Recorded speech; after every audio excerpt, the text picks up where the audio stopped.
to the 4-year-old in the past 19 days. And all credit to those detectives in the WA Police Force. It shows the impact that the New South Wales Police Commissioner, Nick Fuller, actually called the WA Police Commissioner this morning, and the Police Commissioner actually broke down and cried. That's how much this story means to that force. Yeah, and the Police Commissioner is coming up very soon. Thanks, Eddie. Live now to Ben Downey, who's in Carnarvon. Ben, you've just had a fascinating interview with one of the neighbours. You're live at the scene where Cleo was found. Yeah, that's right. Now, we're just outside and we've actually had forensics moving into the home right now. You can't really see them, but we have recorded some pictures. But I'm here with another neighbour who's also waking up to the news that just next door, Cleo Smith has been found. If I can ask you just what's going through your mind right now? It's just that I don't know, just a lot that she had been found. I mean, you live right next door to this individual. What can you tell us about him and what's he like? And do you have any sign in the past few days that Cleo could have been kept here?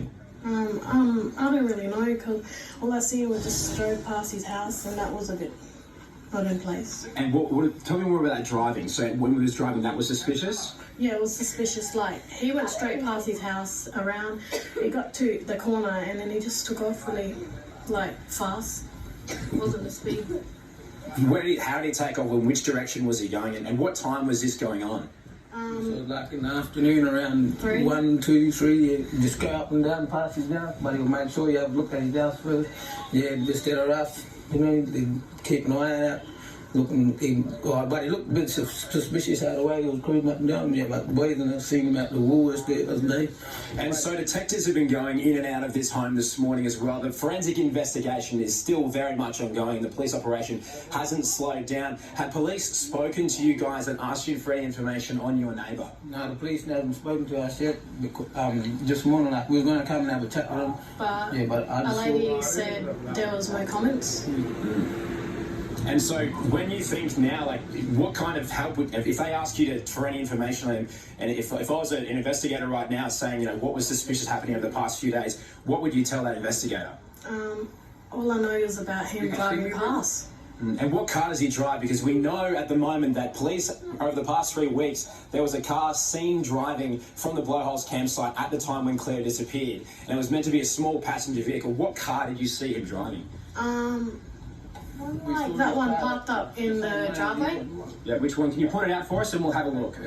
It's behind these grass. Behind the grass there. So it's one of the, so what she's gesturing to is she's gesturing to that Mazda in the driveway there. Now, we're not certain that is the vehicle, but does match, at least to some description, the description that police issued of a passenger vehicle, not a high-level four-wheel drive that are typically seen at that Blowholes campsite. We're actually now starting to see some more neighbours going through, taking a look and still coming to terms with the amazing sort of revelations that have come outside of this house this morning. But it's a very much romantic crime scene for the term to come. All right, Ben. So we just had the 2 forensic police go in there at the moment. We noticed their shoes were covered, and sort of, as you say, it's a really active crime scene at the moment. Yeah, very much so. And it's going to be a case of that everything, every sort of car, every morsel of information that either left this house or came back, that we heard the neighbours here talking about, the nappies that they were buying, the items from Woolworths, every single possible thing that could be catalogued will now be entered into evidence. There is going to be a huge case to mount to make sure that the person that abducted Cleo is brought to justice. And anything that, we keep saying it, how mundane and how normal this house looks. If you take a look at it, really, it just looks like a standard old house. But all the things that you're looking at now that seem mundane, you wouldn't think twice about looking at. Well, they now very much could be entered into evidence and could be some of the key clues that detectives find if they're going to sort of bring Cleo's abductor to justice when they prosecute this case through the courts here in Western Australia. Yeah, and it looks like there are quite a few houses around this house, are there? Which seems incredible, Ben, that for 19 days she may have actually been in that house. I mean, I know we don't know the details. She could have been somewhere else. Yeah, that's right. This is very much, it's the house that we've heard the neighbours say that, they've seen people coming to and from this house in suspicious fashion, but this is only the house where she was found. She very much could have been kept at other locations because this is right under the nose of detectives. It's barely a 2-minute drive from the police station, which has been the centre of this enormous police operation task force road here. So they might have been taking Cleo, for all we know, to multiple different homes. That this person was described, though, as sort of an individual that was assigned to sort of match the description we've heard criminologists describe, where, you know, sort of kept to themselves and stuff like that. So we're going to see, obviously, when this comes out, you know, has Cleo been sort of moved around to avoid detection? Detectives, obviously, one of the first places they checked are all the known areas where these kind of people hang out, the kind of people they congregate with. So it's hard to imagine that this is the first time police have actually been here. Very likely they've been here multiple times. So it's just incredible now that after potentially being here multiple times, this morning at 1 o'clock when they returned here,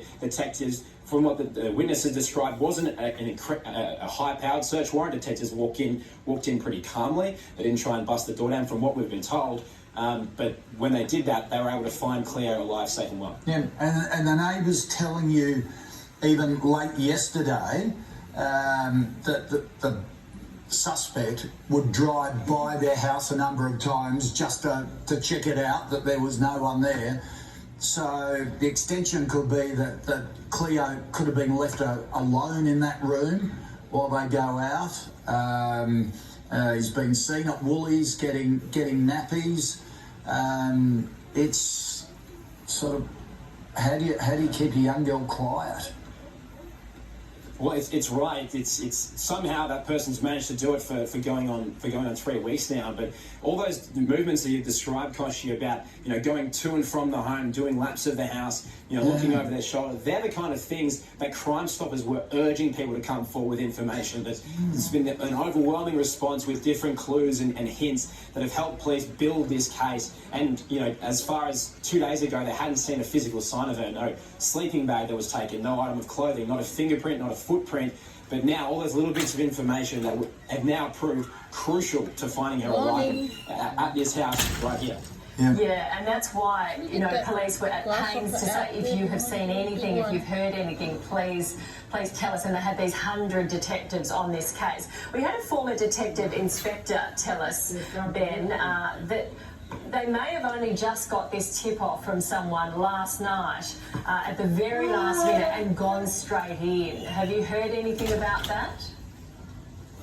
Yeah, I've heard whispers. No, it's unconfirmed yet. But the thing about this is, if that's the case, it proves why police were so tenacious in keeping a media narrative going, make sure they keep